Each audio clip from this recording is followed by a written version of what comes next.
Welcome to the Human Capital Innovations Podcast.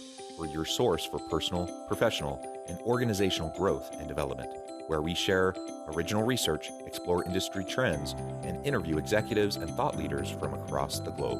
We hope you join us often for practitioner-oriented content around all things related to leadership, HR, talent management, organizational development, and change management.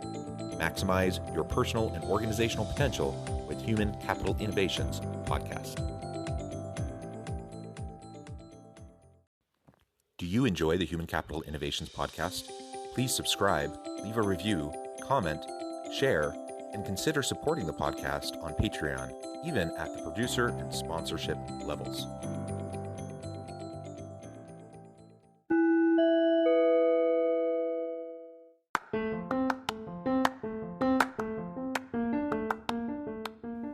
Welcome to the Human Capital Innovations Podcast. In this HCI podcast episode, I talk with Craig Ross about rapidly aligning collaborative teams.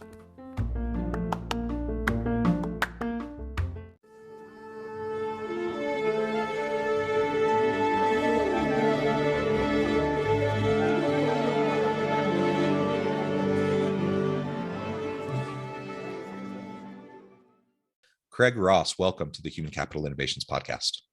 John, it's a real pleasure being with you. Thank you.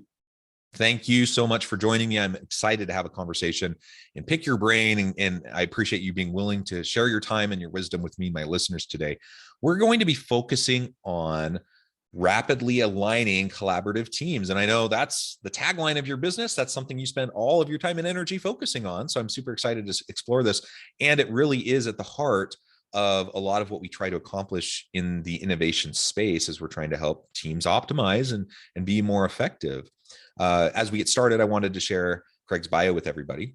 From today's most innovative mid-size organizations to esteemed global Fortune 100 companies, Craig Ross, who is the CEO of Verisk Global, is a trusted partner to leaders around the world, equipping them with the proven tools and processes to immediately increase their capabilities, create stronger work teams, and accelerate business results. His latest award-winning book, Do Big Things: The Simple Steps Teams Can Make to Mobilize Hearts and Minds and Make an Epic Impact, is grounded in 65,000 hours of research, observing, studying, and working with extraordinary teams across 29 different industries and 38 countries, and captures how these teams, whether they were newly formed, completely virtual, or had been together for years, overcame significant challenges and achieved remarkable outcomes. You are a man after my own heart. All of that is exactly the type of stuff I get so excited about, and I'm super thrilled to have the chance to chat with you. Anything else you would like to share with listeners by way of your background or personal context before we dive on into the conversation? Only that I've got an incredible life partner and 4 children, and if there's important work in my life, that's my greatest work, and very, very grateful to have a whole life and abundance in that area of my life as well. That's all I'd add. Oh, wonderful, wonderful. I love my family as well. You probably have a little bit of time on me, but I've been married for about 20 years, 6 children, and that's what makes it all worth doing, right? Everything, all the work that we do and the grind that we go through and the value we try to add is all ultimately for our families. So Indeed. That's fantastic. All right. Well, as we get going, perhaps you can just explain a little bit about Verisk Global. Again, like I said, the framing for this episode is actually the tagline to your company, rapidly aligning collaborative teams. So give us a little bit of background to Verisk, and then we can dive on in. You got it. I'll be brief. One of the things that I think organizations get caught up in mistakes with the best of intentions, John, is we know we need to develop leaders. We know we need to develop our culture. There's no leader anywhere that I'm aware of that's going to raise their hand and say, no, we shouldn't do that. Yet at the end of the day, how effective are organizations at doing it? And one of the primary reasons why there's such a high failure rate, in our opinion, is that it's an exercise that is separated from the thing that each leader has to do. And they've got to deliver what we call a business imperative. There's a number at the end of the day that I'm responsible for delivering, that I'm going to be held accountable. My career is at stake. All too often, culture initiatives fail because they're culture initiatives. They're not a business imperative initiative. And so one of the things that we broadcast loud and clear, I'd love to see more organizations do it, is, hey, let's first start with identifying what is the number you have to deliver. And then what's the human imperative behind that?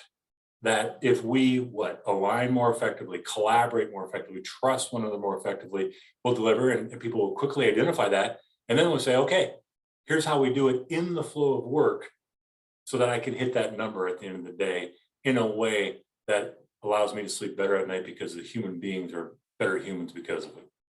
Yeah, that's excellent. And I love the people-centric, the human-centered approach to what you just described. And but it has to connect with the business case, and you have to be able to speak the language of the rest of the executive team sitting around the table.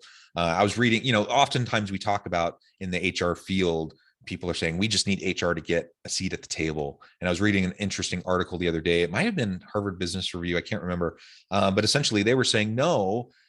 HR doesn't need a seat at the table. They do definitely need to be part of the conversation. I think that's the general argument, but HR needs to be the table. Like, it needs to be the foundation upon which all of the decisions are being made, because HR is everything to do with the people management, the organizational leadership, the people components, the human capital of the organization. Nothing in the organization happens without the human capital. So we have to, if we want a sustainable, healthy organization that adds value to the market consistently, then we have to have a people-centric, human-centered approach to how we go about running our business, recognizing also that it has to be clearly connected to the metrics and the outcomes, and we have to hold each other mutually accountable to achieving those things. So HR, isn't just all about the warm, fluffy, every rah, everyone feel good.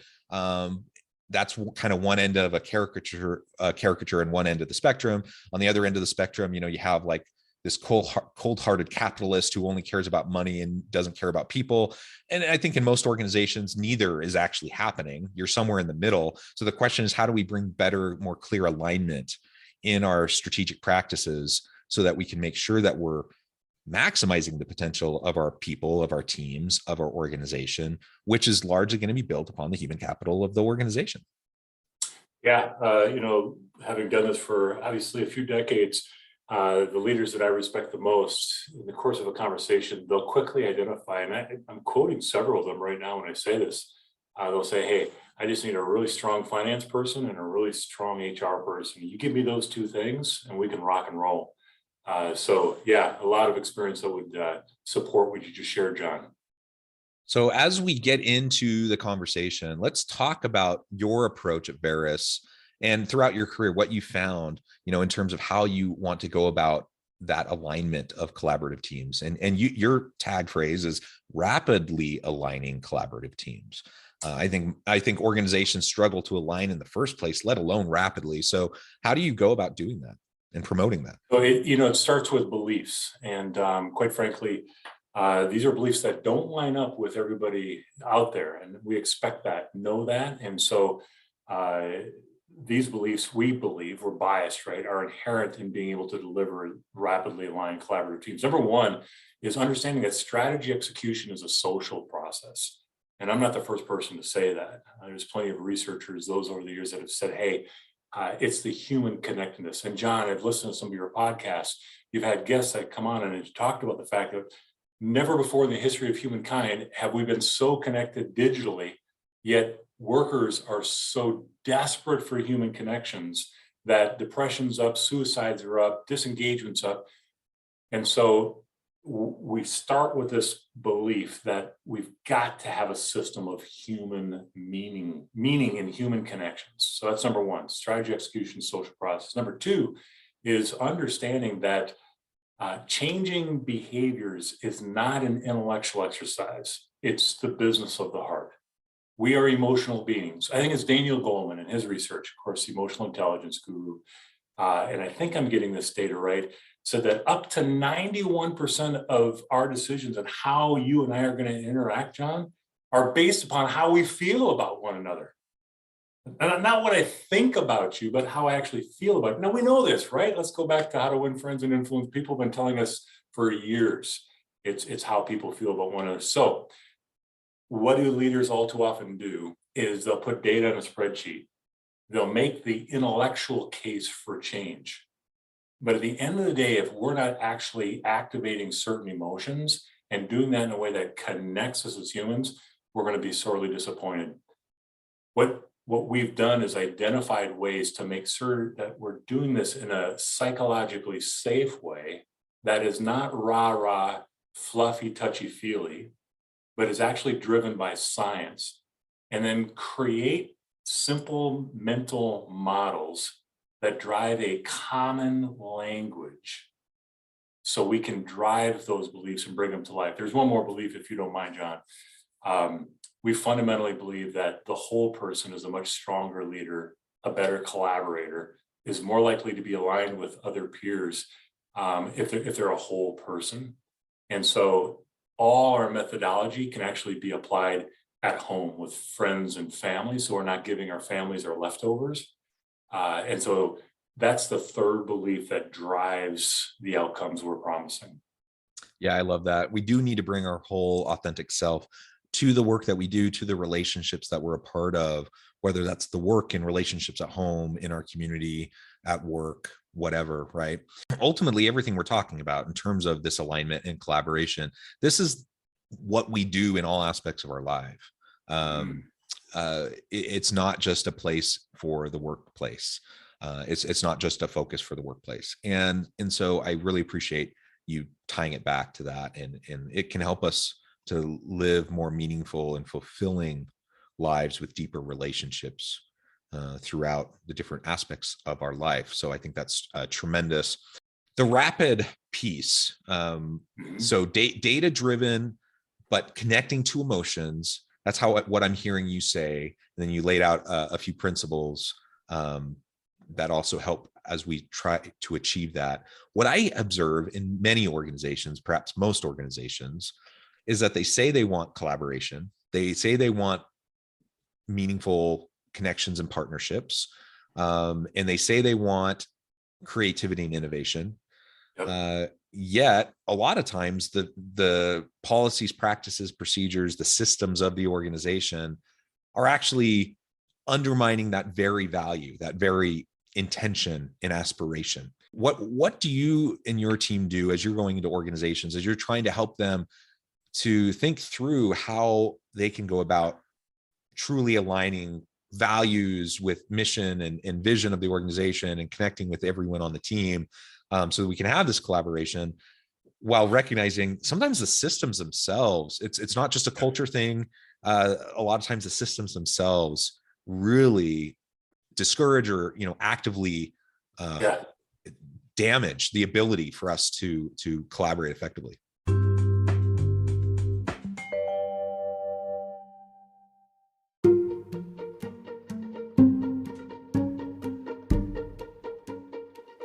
Welcome to the Human Capital Innovations Academy. Courses, micro-credentials, and certificates to upskill and reskill for the future of work.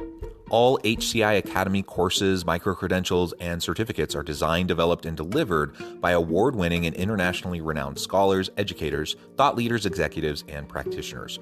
Our courses, micro-credentials, and certificates will help you make your mark on the future of work and make an immediate impact in your organizations. Check out the HCI Academy and our many course offerings and certificates to upskill and reskill for the future of work.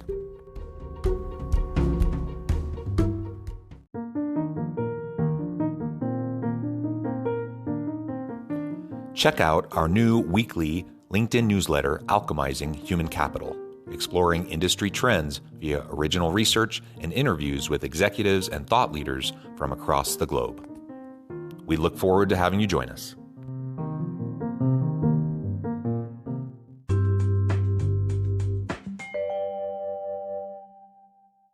I'm going to share a 4-step process that has been refined over the decades we've been doing this, and I want to give as much value as we can to your listeners. I think, John, your comment around the system we're in, it obviously influences how people behave. So what can leaders do if I've got a team of 3, a team of 5, a team of 100? We can do this with those areas where we have greatest influence. Number one is align to imperatives, and not just the number, not just the outcome, but the human imperative as well. And so these are classic, right? Most leaders are going to recognize this. What is our vision for success? What is the number we're promising? And then what's key here is what are we going to be thinking, feeling, and doing as we deliver those imperatives? So we're having conversations about that. What's happening at this moment is we're starting to create a shared reality where organizations stumble and have so much difficulty is they're coming to the table. They've got all these responsibilities, disciplines and functions and so forth, but they're not operating from a shared reality, which makes it virtually impossible to actually align to an imperative. Another key in that first step of aligning to imperatives, John, again, this is classic textbook stuff, right? Most organizations are famous for saying, here's why. Here's why we have to do it: grow market share, improve our customer satisfaction metrics, so on and so forth. Very few leaders are doing what I think the magic makers are doing, and that's saying, okay, here's why the organization wants us to do this or why we need to do it. I'm going to pause. And John, I'd like to hear from your perspective. Why do you think it's critical we do this? Until we personalize the imperative, until we bring personal meaning to it, we're not going to get the best effort, and people are going to be less reluctant to align and collaborate in delivering on that imperative. Now I got 3 more steps, but I'm going to pause. I want to be a good interviewee for you. No, that's fantastic. Yeah. Yeah. So I think starting with the why, that's something that frankly, I mean, organizations do it. And you're right. A lot of times they never get past the organizational why. Frankly, a lot of organizations don't even get there. so get there. Like that's, you need to understand that. But then you're absolutely right. Like we need to take the next step. If we're talking about decision making and generating buy-in via emotion, in addition to the metrics, in addition to the data-driven kind of decision making, then we have to connect to people and their individual why. And the reality is it's different for everyone. So I could be working at the greatest kind of social impact organization, making a difference in the world. And I would suspect an organization like that would probably largely attract people who are driven by that mission, those values, and they would share that kind of a why. But even then, there's going to be some people that don't actually care all that much about that, but their why is something that's still meaningful to them, that you can still tap into. So I don't mean to throw any like occupation under the bus or anything, but I'm just thinking off the top of my head. Like, let's say I'm like an awesome coder. I kill it with coding. Maybe I don't actually care all that much about whatever the social impact of the organization is, but I just want to do really cool code. I want to work with the best people. I want to create and innovate and do new things. Maybe that's my why. And ultimately, whatever the delivery system of the organization and the output of the organization doesn't really matter to me all that much. That's still okay. Like we can still get that great talent, bring them into the organization and help him or her connect their why to the organization's why.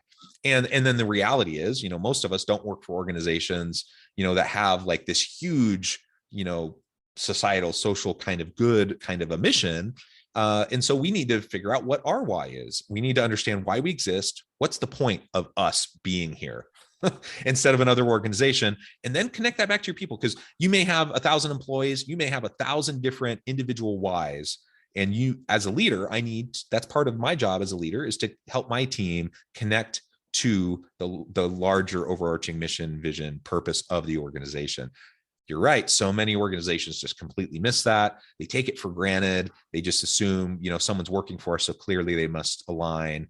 Or they think in the interview process, they can just kind of suss it out and then that's all they need to do.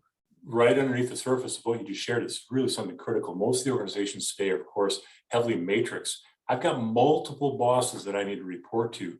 When we ask that personal why question during that first step of aligning to imperatives, we will undoubtedly discover that they actually have a bigger why somewhere else in the organization.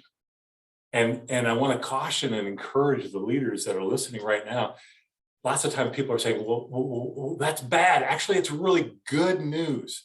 If we discover that the deliverable we have is not as important to some other deliverables that they have in the organization, let's get that ferreted out early. Let's discover that early so we can have an honest conversation around how big a priority this deliverable is. This is how we rapidly align teams. This is a first step that's real critical. Yeah, and that creates that solid foundation. I love it. I love it. So what are the other three? Yeah. So once we identify the imperatives, what it looks like, feels like, to drive those motivations, that fire to get there, now we can have a more honest conversation around the barriers that are in the way of us delivering on that in a rapid way. And I want to emphasize the barriers, two barriers that are under our control. Most organizations, super safe to talk about barriers that are out of our control. Takes up a lot of unneeded, the time. Number two are the barriers that are interpersonal by nature. For example, one of the organizations we work with, and actually this would apply to several, when we began working with them, there was a obvious lack of candor, the ability to tell the truth. There was a heavy emphasis on professional politeness versus professional delivery, right? The discipline. And so through this process, we discover that, hey, we can actually tell the truth faster. If we could tell the truth faster to form a shared reality, we're going to much more effectively deliver on those imperatives. So second step, have an honest conversation around the barriers that are under our control and specific to how we operate with one another. And I couldn't help but kind of chuckle to myself as you were saying that, because I'm thinking of one particular organization where they put a lot of time and energy talking about professionalism and about collegiality. And these are code words to them because nobody's going to argue that you don't want professionalism and you don't want people to be collegial and kind to each other. That obviously everyone wants that. It's code word though. It's their way of shutting down conversation and keeping people from pushing back on the status quo and challenging the hierarchy, right? And people aren't stupid. Like they know that, and so it just shuts down innovation, and people tend to take the safe route in that environment, and that's just to the detriment of the organization. Indeed. Gary Pisano of Harvard, a lot of work on innovation, of course, has these paradoxes, and he talks about the organizations that are truly innovating. They have this psychological safety with, he uses the term brutal candor. Brutal scares quite a few folks out there who are used to this high level of professionalism and so forth. And so let's just talk about, honest candor, fill in any words you want. But those two need to go together if we're truly going to innovate. Discussing the barriers, having an honest conversation around that builds our awareness. And as again, Daniel Goleman says, you can predict someone's ability to change by measuring their awareness. So that second step is critical. Awesome. So step number three. Step number three is that identify the values, the cultural norms that we're going to have to consistently model to break those barriers to deliver our imperatives. And so we, of course, experts in developing enterprise-wide collaboration. Inherent in that is, of course, transparency, trust, and so forth. Organizations at this point don't need to reinvent the wheel. And what we encourage leaders to do, like those that are listening, is it can be one of your corporate values, but most valuable is to actually ask your team members, hey, how do we need to operate together to break this barrier that we just discussed, and allow your team to actually identify it? This is what we call the human imperative. Someone's going to speak up and say, you know what, we just need to have each other's backs. You know what, we just need to be all in early with one another. Hey, someone's going to say, we just need to be one team. And then we as leaders, I don't have to create a lot of PowerPoints on this. I can simply say, hey, what does it look like for us to do that? How do we do that consistently? How will we measure our ability to do that? So step number three, identify the cultural norm, the value, the human behavior required to break those barriers. Yeah. And that just takes a little bit of time, open conversation within an environment of psychological safety, like you said, and a willingness to push back on the status quo norms, and to just challenge and question, like, why are we doing this? We've always done this. It's set up this way. This is what the policy is. Doesn't need to be that way. There's nothing sacred about any policy, practice, or procedure in any organization. Like they were all created at some point. They can all change. And so we just need to ask ourselves, does it make sense? And a lot of times it doesn't. And so we can shift it and we can change, and we can thereby take away some of our biggest hurdles that are keeping us from being effective. All right, number Indeed. 4.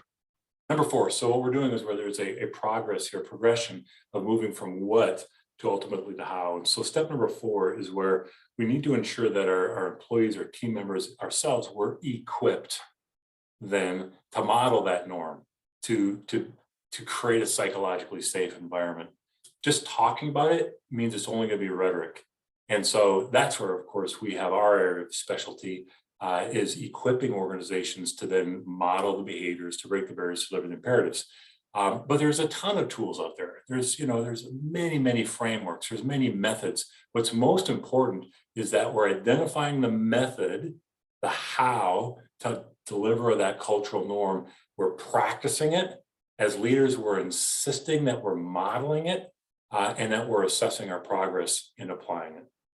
Well said, Craig. It has just been a pleasure. I note the time. We've only scratched the surface and starting to lay out this framework. And there's so much more that could be said. But for the sake of time today, I'm going to have to let you go here in just a minute. I wanted to close by giving you a chance to share with listeners how they can get connected with you, find out more about your work, your team, and then give us the final word on the topic for today. You got it. First of all, I'd like to thank your listeners, because undoubtedly, if they're listening, they're already doing a lot of this. And it's difficult, right? It's never been so volatile, so uncertain, so ambiguous. I just want to thank leaders for stepping forward, delivering the human imperative to the extent they can. Keep up that work. If they'd like further support, want to know more about us, you can find us at verusglobal.com, verusglobal.com. You can find me on LinkedIn, of course, Craig Ross. Any number of ways. If you're ordering books, they can find it. Any booksellers do big things and so forth. Final thoughts. It takes courage. It takes courage for people to tell the truth, but they will when we understand that leadership matters, but only teams deliver. And so let's emphasize the development of leaders, but in the context of their teams. And so I'm excited about what your listeners are going to be able to do as a result of this conversation. Wonderful. Thank you, Craig. It has just been a pleasure. I encourage listeners to reach out, get connected, find out more about what Craig and his team can do for you. Check out the book, check out the great resources. And as always, I hope everyone can stay healthy and safe, that you can find meaning and purpose at work each and every day. And I hope you all have a great week.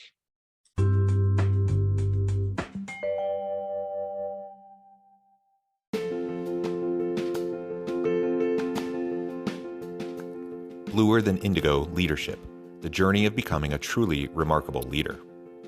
Early in my adult life, I learned about an Asian proverb that translates as bluer than indigo. If you think about the color indigo, it is a brilliant, deep, and vibrant blue, what some would call the bluest of blues. To have something that is bluer than indigo is rare and truly remarkable. Contrary to popular myth, there is no one-size-fits-all or cookie-cutter approach to effective leadership. There is no silver bullet, no secret sauce, no go-to model that will solve all of your problems. The truth is, great leaders have all had their unique strengths and flaws, and have all had to discover and then pave their own distinctive path in their life's journey to fulfill their leadership potential. Bluer Than Indigo Leadership will help you discover your own path and explore those ordinary, everyday actions that will help you respond to an uncertain future and produce extraordinary results for individuals, teams, and organizations.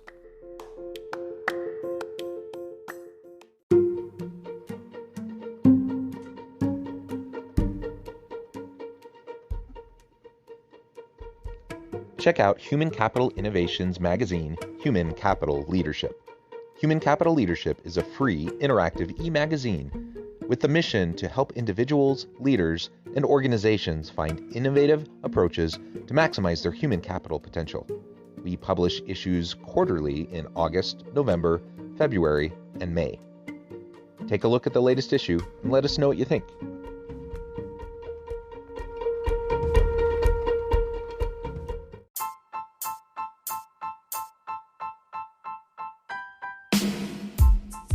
The Alchemy of Truly Remarkable Leadership: Ordinary, Everyday Actions that Produce Extraordinary Results.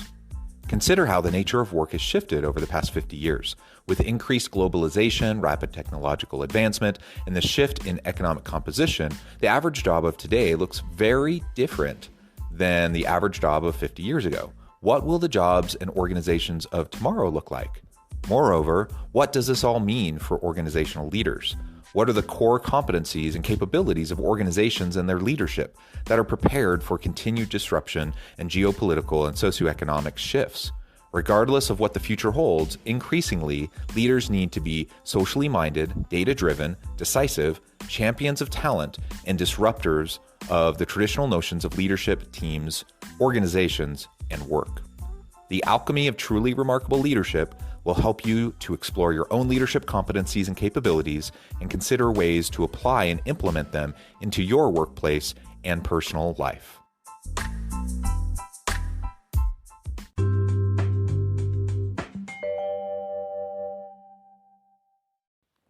Do you enjoy the Human Capital Innovations podcast? Please subscribe, leave a review, comment, share, and consider supporting the podcast on Patreon, even at the producer and sponsorship levels. Thanks again for joining us for this episode of the Human Capital Innovations podcast. I hope you stay healthy and safe and that you have a great week.